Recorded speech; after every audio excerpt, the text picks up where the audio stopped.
If the tile and grout in your shower is full of soap scum, grime, or mold and mildew, let me show you the best way to clean that up. Now for everyday cleaning, and if your tile and grout is more like a 1 to 3 on the mesometer, I like to keep it as simple as possible and just use about a teaspoon of dish soap and warm water in a spray bottle.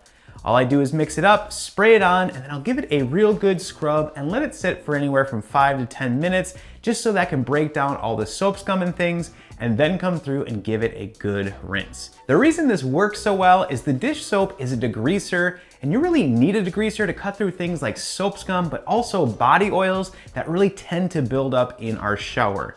Now, the other really nice thing about this as well is that it's pretty gentle. It's not gonna cause damage, so you can use it on more delicate areas. For instance, if you have natural stone in your shower, let's say marble, you wanna use something like this, because if you do use something that's too acidic or even alkaline, it could damage the stone. The other really nice thing about using this mix is that it's pretty cost effective and easy to make, and it goes a real long way. And the nice thing is if you keep up with cleaning your shower, it doesn't get super dirty, so you don't have to get as intense and do a deep clean on the grout as often. Now, I've talked about this in other videos, but investing in a drill brush scrubber for just everyday cleaning is a total game changer, just because it really speeds up the cleaning process, and plus you don't have to scrub manually, and it's not as hard on the body as well. So if you don't have one of these yet, definitely check the link down in the description because I highly suggest them. A quick pro tip, if you have high gloss or mirror-like finish tiles like these here,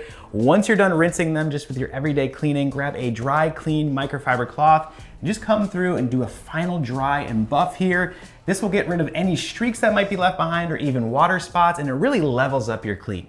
Hey guys, Future Brandon here. I just wanted to pop in and let you know that we've officially launched the Clean That Up merch store. So if you want to get your hands on some cool cleaning shirts like this one here, go over to letscleanthatUp.com. I have a link down in the description, or you can click the YouTube shopping tab right in the video right here and access everything there. Check it out and let me know what you think. Now let's say your grout hasn't been cleaned in a while and you're starting to have a good amount of buildup. Now, usually I kind of qualify this as a 4 to 6 on the mesometer, and usually you have to step up your cleaner to really cut through that. Now, there's two I like to suggest. The first is a DIY mix. It's super simple. All you need is 3% hydrogen peroxide, that's just the brown bottle, and then baking soda. What you're gonna do is mix these into a paste. I usually like to have it kind of the consistency of like a runny toothpaste. Then grab either a toothbrush or even a grout scrubbing brush and just scrub that right into the grout lines. Now what's nice about this mix is it actually works pretty quickly. You can usually see it start to lift the grime there, but it does take a little bit of time because you have to scrub every single grout line, and the smaller your tile means the more scrubbing you're gonna have to do just because you have more grout in that area. Now, if you have big tile in your shower, it's not gonna take very long and it's pretty quick and easy. Now, once you let it sit for a little bit after scrubbing it in, then come through, just give everything a really good rinse.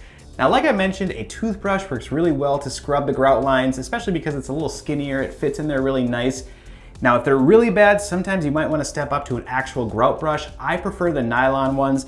Reason being is this is not gonna scratch or cause any damage, but if you do get like a stainless steel or brass, these can scratch, especially like mirror and gloss finish tiles, so be very careful with these.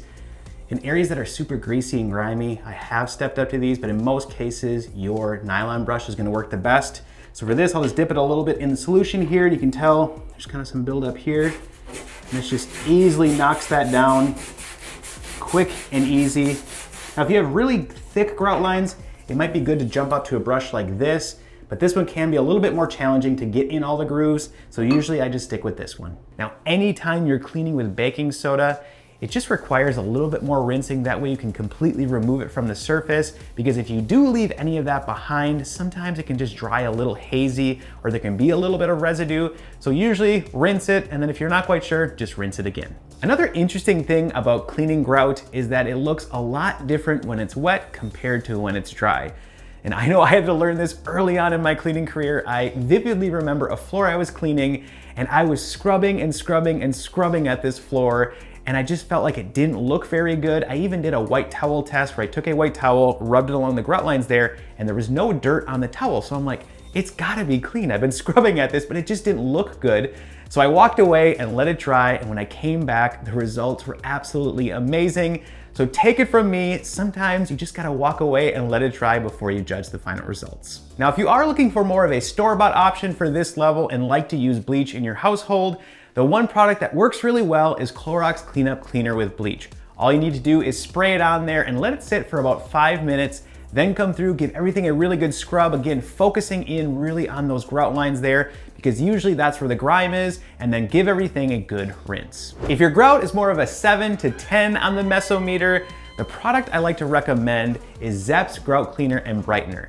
Now this product is more of a deep cleaner, restorative type cleaner, and it's for the grout that just has been neglected and has a lot of buildup. Now when you use this, it's pretty similar to the other ones. Just apply it to the grout line, let it sit for a bit, make sure to give it a real good scrub, and make sure you rinse everything thoroughly away from the grout. Now when using this product, because it's so strong and works so fast, what's cool is you can literally see it bubble up and start to lift all the grime from the grout. But again, because it's so strong, it can actually bleach your clothes. So always wear some clothes you don't really care about. And as a reminder, never, ever, ever use this on natural stone because it can eat away at the stone because it is so acidic. Now, another nice thing about this product is that it's also a brightener as well. So it really brings the color back in your grout once everything is nice and dry. And I really like that. Now you might be thinking, Brandon, why don't you just suggest this right away and use this for everything? And in my experience, you really don't need to use this on everything because the other options will get them clean and you're not using such a heavy duty cleaner. But I do like to suggest this as an option just in case you need it. And I always have this in my cleaning kit because many times this is the only thing that will get it clean if nothing else works. Now, a quick bonus tool that works really well for this job is a steam cleaner. But the reason I don't always suggest this right away is because, let's be real, they're a bit costly and it doesn't make sense for everyone's budget and space. But that being said, what's really nice about using one is that it is a chemical-free option to clean your tile and grout, and it uses pressurized hot steam to just blast all the grime away, and it also works super fast. In fact, I have a video on the type of steam cleaner I like to use and where I like to use it throughout my entire house. I'll link that down in the description, definitely check it out. Many times while doing this job, you will run across some mold and mildew on your caulk in the shower. And unfortunately, this is very challenging to clean. And in my experience, there's really only 2 ways to attack it. The first, you can use a product called Sugary, which say that 3 times fast, but it works really well on kind of the surface mold and mildew. Just apply it to the area there. It's a gel, so it sticks to the surface. Let it sit for about 24 hours, then come through and give everything a rinse, and it should be looking pretty good. Now, if that doesn't attack it and take care of it and get rid of it for you, unfortunately, that means that the mold and mildew is kind of penetrated deep into the caulk or even behind the caulk, and there's no way to get cleaners in there to actually clean it up. So really the only option is to cut it out, clean the area behind there, get it nice and dry, and re-caulk the shower. Now, when it comes to this job, there are a few things to keep in mind to make sure you're doing it as safely as possible. Now, the first, because we're working in a bathroom in a confined space, make sure to always open a window or turn a fan on. That way we have good airflow throughout the entire room. Now, the second thing is because tile and grout can be so different with kinds and sizes and colors and everything in between, there's really no one single product that cleans it all. And that's why in today's video, I'm giving you a few options. But when you use those options, please, please, please don't ever use them together. Always try one in an inconspicuous area. And if it doesn't work, make sure to really rinse that area well so there's no residue left behind, and then try the next product. And third, I've seen a popular hack floating around on the internet to use toilet bowl cleaner on your grout. Please do not do this. I have seen this go wrong more times than I've seen it ever go right. It can stain your grout, it can damage your grout where it can crack and even just start to wear away. In fact, I had a customer call me after trying this hack and it completely stained all of her white grout in her bathroom blue. And there was nothing I could do to clean it away. So stay away from that and use products that are actually designed to clean your grout. Once your grout is nice and dry and clean, there is something I like to recommend that you do to keep it clean longer and so you don't have to do a deep clean as often. And that is to seal the grout. Now, this might seem like a big job. It can take a little bit of time, but it's much easier than you think. All you gotta do is just grab a sealer. I really like the Miracle Sealant from, I think it's Lowe's. It does a really good job. Now, the nice thing about this is it just comes in a simple bottle with a little paintbrush tip on the end. And all you have to do is just run all the lines with a nice bead of the sealant there, just paint it on, and pretty much start from one side and work your way all around the shower, making sure you're covering every single square inch of the grout, which again, can take a little time, but it's pretty easy. Now I will say if you do get any of the sealant on the tile itself, that's okay, it dries clear, so you're not gonna see that, but I do like to grab a microfiber towel just to wipe the edge there to make sure I'm not leaving any behind. I do like to mention a few reminders when it comes to sealing your grout though. First, always make sure your grout is completely dry. For instance, this shower here, we waited a full 24 hours before we sealed it. That way we're not gonna trap any moisture in the grout itself because that could lead to cracking or potentially damaging the grout. The second thing, again, make sure your grout is completely clean because if you leave any dirt on the grout and you seal it inside, it's gonna make it that much harder to clean it in the future. And really the third is go slow and just make sure you leave a nice good bead on there. Grout is like a sponge, so it's gonna suck it up, but you wanna make sure you put enough sealer down, that way it's not gonna get dirty and it's doing its job. And there you have it, now you know the best way to get your tile and grout nice and clean.